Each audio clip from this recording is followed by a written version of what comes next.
We are live, Graciela. Hello, Good welcome morning. everybody. Hello, hello, hello. It's been a while. It's been a while. Yes, it has. Although out in there in the podcast world, it doesn't seem like it because we just dropped a new episode yesterday. Although I'm telling you, sometimes a week feels like a lifetime. A lot can happen in that amount of time. Last week felt like a lifetime. It was crazy. But, Absolutely. but So, this is our fifth episode together, I think. it is. And I kind of got to thinking about it because, I've been introducing the podcast to just, my out like my clients and things like that. They're all starting, ooh, tell me about the podcast, right? So I was excited to talk to them about it. And they keep asking me, like, is it voice of the goddesses or voices of the goddess? Like, what is it exactly? And I'm like, voices of the goddess. So I figured if they had, if they wanted to hear it, I thought maybe you could tell us a little bit, like, because I know you and Allison put that together years ago and it's so genius. I love it. Tell us a little bit like the story behind it, because I want to hear that part again. Well, I'll even give more backstory because originally we wanted to call it Wonder Women. Oh, Women ah, as in plural.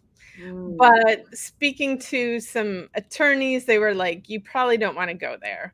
Like, I right. get how you're saying it's different, and that is a huge, huge, huge trademark to go up against. So, we scratched that off the list, but I think even if you go back, like, if you look at some of our first episodes, you might see the Wonder Women thing on there.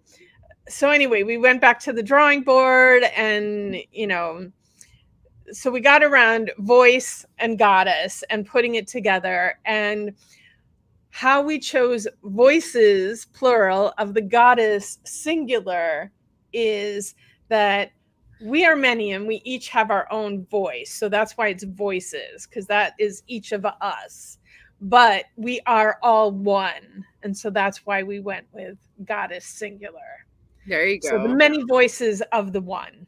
Yes, I love that. And it's interesting because even across all cultures and all ages and all geographic areas, like the same messages come through, right? Like women feel empowered in similar ways in different cultures. Of course, there's differences, right? Some women feel empowered by different things, but a smile is a smile, a laugh is a laugh, love is love, right? That doesn't necessarily need a particular culture to go with it. So I love that it's not just like the American voices of the goddess, right? It's not like the Florida voices of the goddess. It is like global, universal, if you will, voices of the goddess, right?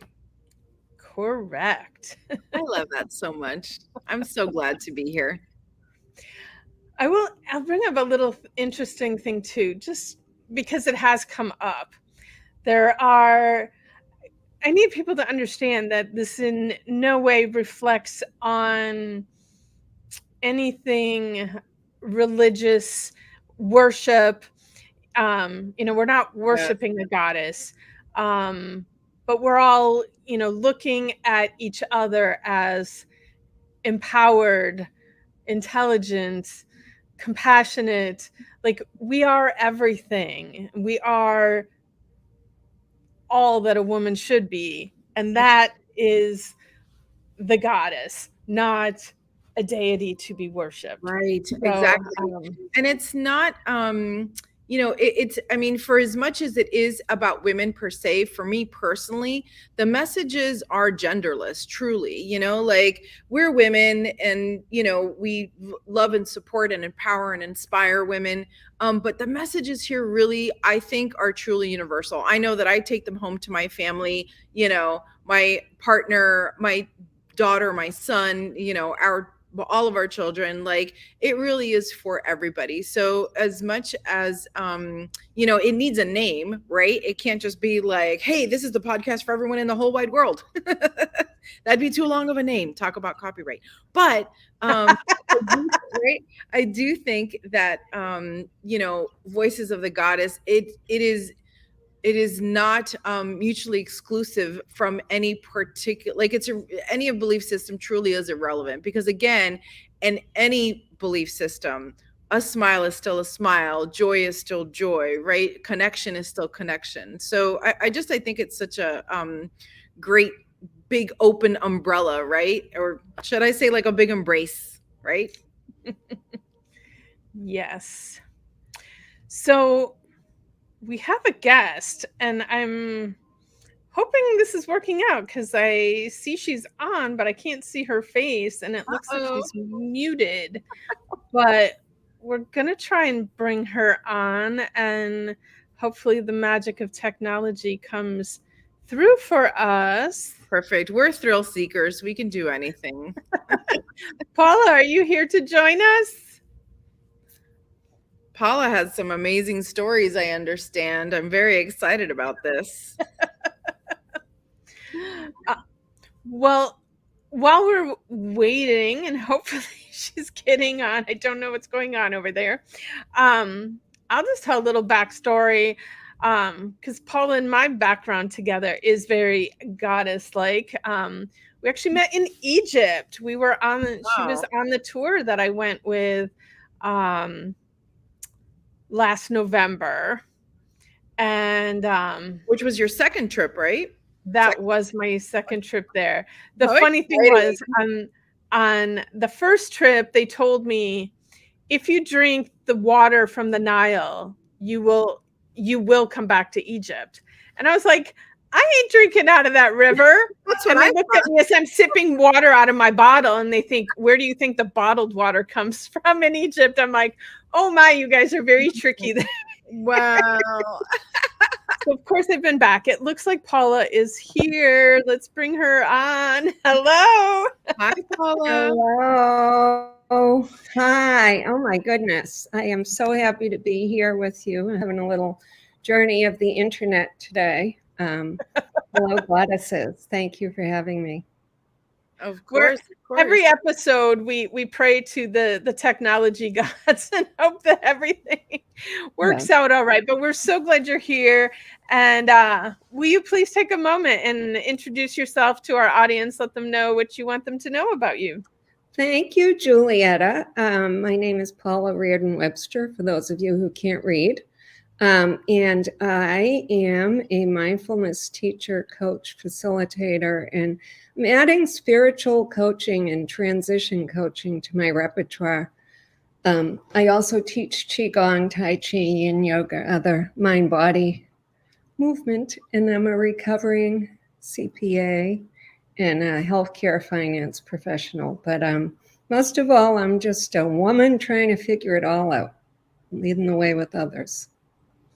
I love that. We have a lot of guests that are recovering, whatever that title was before. And,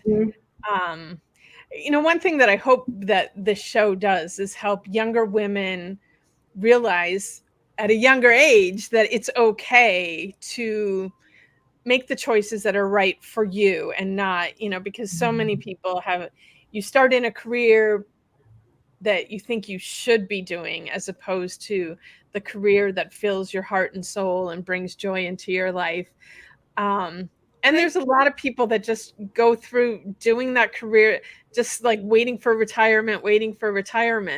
So I love when women and men, when anyone can recognize, like, this doesn't fill my soul, this isn't my life purpose, and allows themselves to change paths and pick the one that does fill their soul. It's really an evolution, right? I mean, because like for me personally, I know that, when I started out in a particular field, it served me really well for the time period that I was there, right? Kind of just like my first marriage. It served me really well during the time that I was there. And then when I transitioned out of that and I transitioned into something else, my life became exponentially better, you're right. So many people say we're recovering this, that, and the other. And I know that there's a transition phase, but I would love for everyone to evolve in a way that leaves you feeling good and happy with the time that you spent doing what you did. Do you know what I mean? Like, no regrets, like, okay, I spent 20 years doing XYZ. I'm ready to move on. But, these are all the great things that I took out of it, But it sounds like you're really enjoying yourself now, Paula. I am. And by the way, so nice to meet you. I feel like I know you from your podcast life here. I am. And I think, what you just said is so germane to all of our lives where people find themselves, there's a journey of this is where I think I'm going. This is what I'm trained in. There's this thing about money, right? Sometimes we need more money than we can get in some of the more soulful or spiritual or helping professions. And using all of those steps along the way as fodder for who you were becoming for the next leg of the journey. Yeah.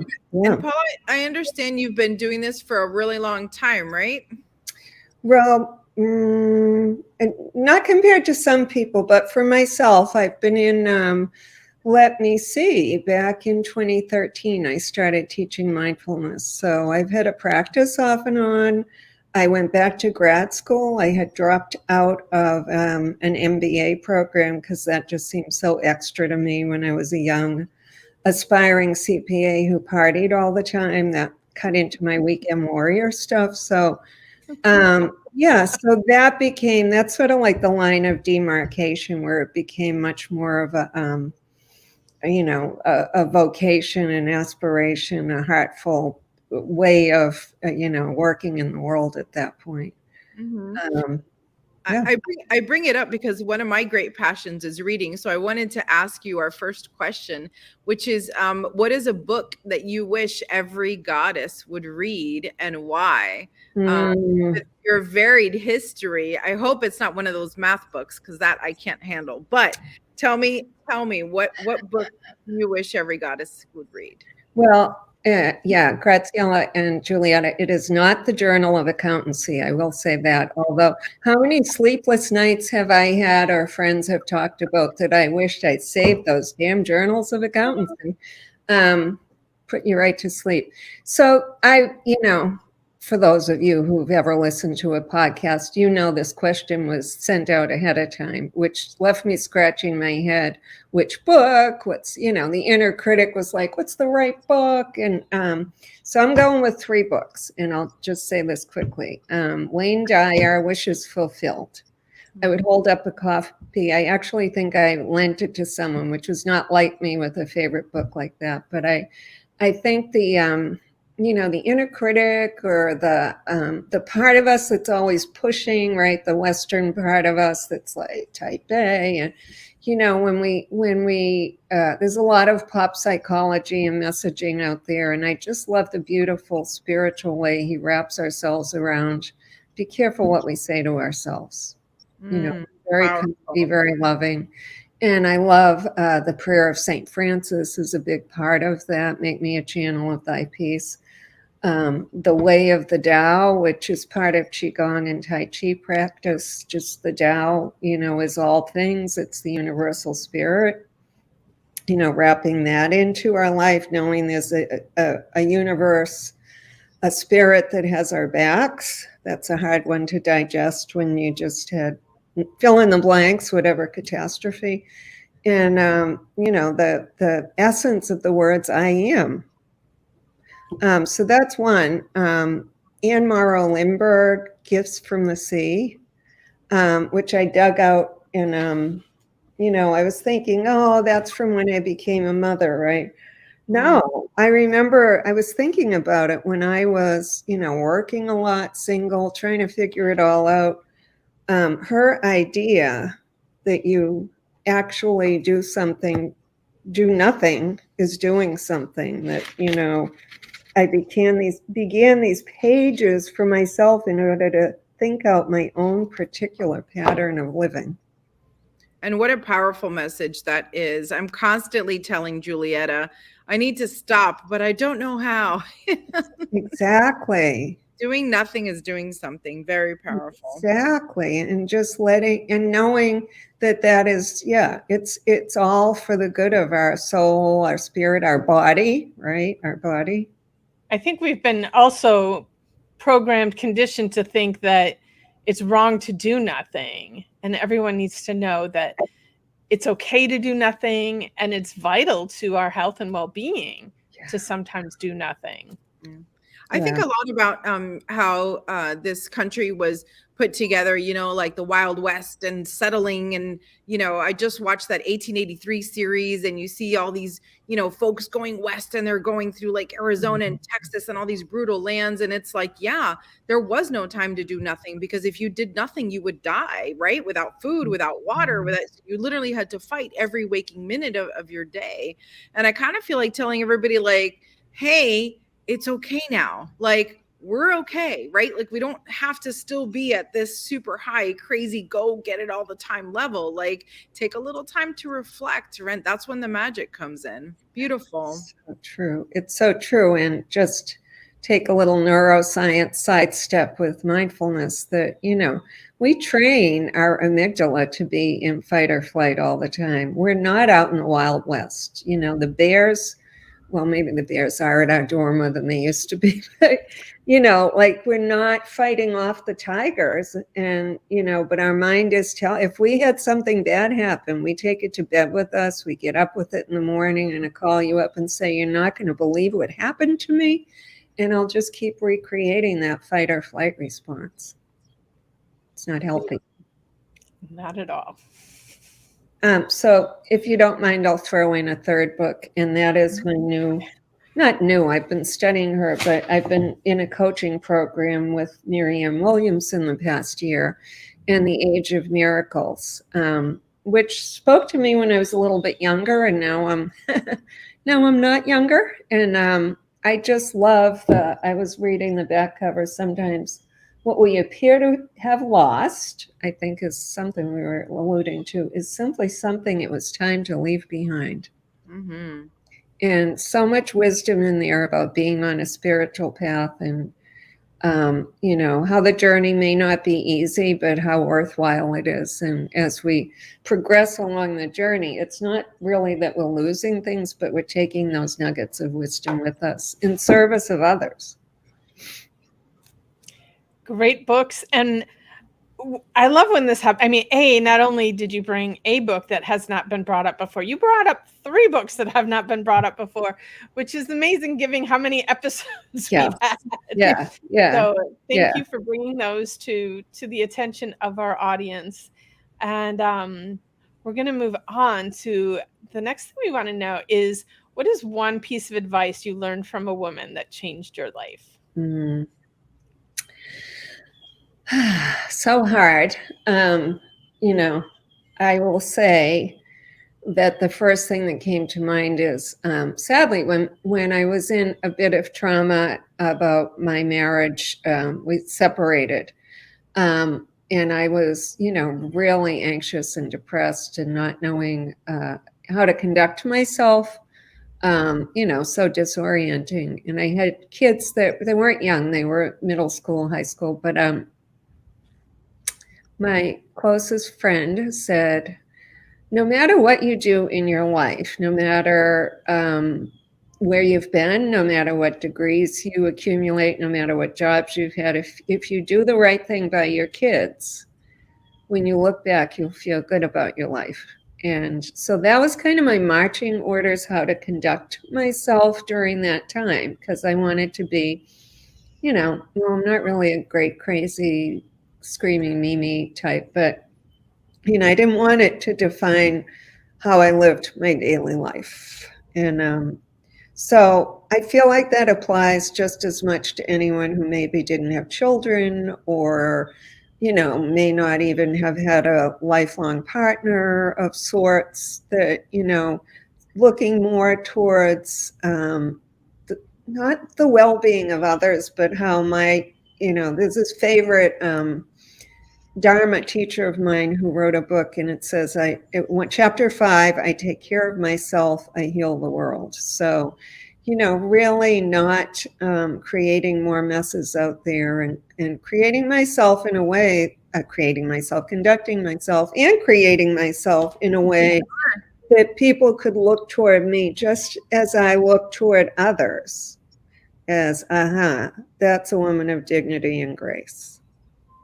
Beautiful. I always say that the better you treat yourself, the more it allows other women to treat themselves well as well, right? Like the more the better you are aligned with yourself and more authentic, the more it allows other women to do the same, you know. And I think we notice that in our own lives, you know. It might be as easy. My latest excursion was getting a very specific manicure, and I was like, oh, she has white nail polish, I'll get white nail polish. And I know that sounds like so ridiculous, but it really has made a big difference in my life, because I'm like, wow, I did something for me, and it's literally only for me. Like sometimes, you know how sometimes you do things that's for you, but it's for your family, right? Like a new house or a new car or whatever it is. It's really for everyone else. But this nail polish is mine, girlfriend. Nobody can take that away from me. That's mine.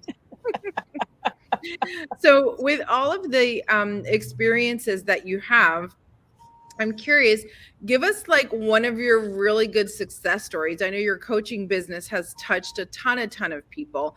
What's a great success story that keeps you inspired to continue doing what you're doing? Okay, well, I would say going back to when I started teaching mindfulness, which I just felt compelled because I had really felt the experience of committed practice changing my life, my neurobiology through some rocky roads I was walking. And there's a couple of things about that. One was a woman who was in either my first or second classes, and it was a community class locally.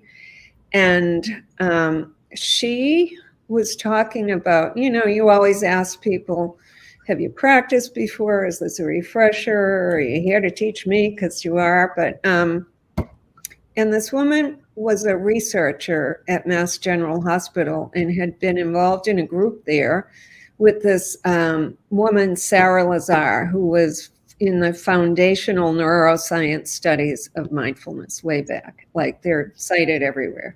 And so she was in a group and part of that study. So she mentioned how doing that changed her life. It changed her life, her work life. It changed her as a wife, as a parent. It changed everything about, you know, it was fabulous, she said. So I looked at her and I said, okay, what are you doing here? Because like, I'm, you know, a new teacher and you could teach me. And she said, oh, I stopped that. And so to me, that just spoke to the need we all have for support, and that I had a place, even though I was, you know, I had a voice that needed to be heard by that person in that moment to help her because she wanted to re-engage. So, you know, I've had that experience myself, but to have someone else tell me that is something that keeps me, you know, the imposter syndrome, the inner critic, like, well, I'm not John Kabat-Zinn, or I'm not Marianne Williamson. Why would I do spiritual coaching or any of that? Is like your voice needs to be heard by someone. And that's the whole theme of this show, and why we bring so many different people on, because everybody has a voice that needs to be heard. Everybody has a message. And even though we are often saying the same thing, you're going to say it differently than how I'm going to say it, than how Graciela is going to say it. And the way you're going to say it is going to be the exact right way that someone else needs to hear it. So that's such a beautiful message. Right, because the message takes two, right? So it takes you bringing the message in a particular way, right? That's going to resonate, but then me being ready to receive the message in that time, right? What I can hear today, I could not hear in my 20s, you know, and I could not hear when I was in grade school. So it's such, you know, they say this about getting pregnant, right? Like there's such a it's so tiny little possibility of all of these things coming together all at the same time.